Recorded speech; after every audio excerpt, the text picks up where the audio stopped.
Our Director of Scouting, Craig Button, is here to talk about the Toronto Maple Leafs ahead of the upcoming virtual draft. Craig, you have assembled prospect lists for all the Canadian teams and given them a grade. As for the Toronto Maple Leafs, who's in their top 10 and what grade would you give this group collectively? Well, I'd give them a B grade and maybe even a little bit higher if I was a little bit more generous. But Rasmus Sandin, who's played games for the Leafs, the best defenseman at the World Junior Tournament in 2020. Nick Abruzzese, the third leading scorer in the NCAA. What a terrific pick. He was a 20-year-old, but he has a game with the intensity like Jean-Gabriel Pageau. And Philip Hallander, who they acquired in the Kasperi-Kapanen trade, he's a blend of skill and will. He really fits nicely with their group of forwards, and he's closer to playing than not playing.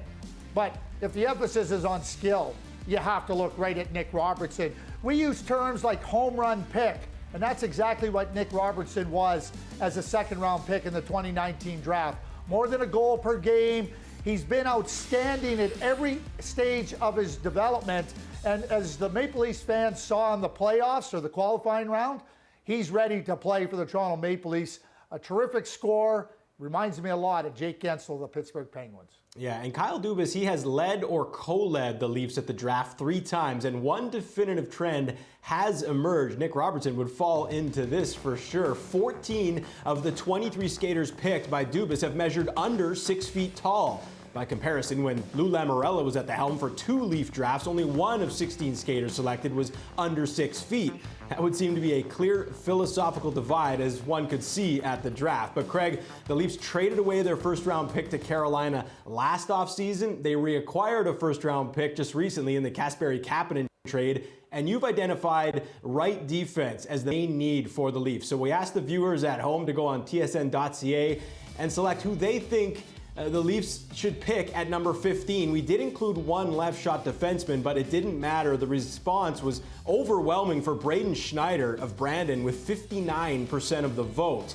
Who would your pick be, Craig, at number 15 for the Leafs? It would be Braden Schneider for exactly what we pointed out. A right shot defenseman, he's territorial. He plays the game like Jacob Trouba. Continuously improved over his 3 years with the Brandon Wheat Kings. He's smart, he jumps into the attack, and he's improved at every stage of the game. And with the late birthday, he is close to being able to play. What a perfect fit he would be. And this is not about putting a square peg in a round hole. He belongs as a consideration right where the Leafs are picking at 15. Yeah, the Leafs in 2019 didn't select a single Canadian-born player in the draft. All right, coming up on Thursday, Craig and I will continue these draft primers with a closer look at the Winnipeg Jets.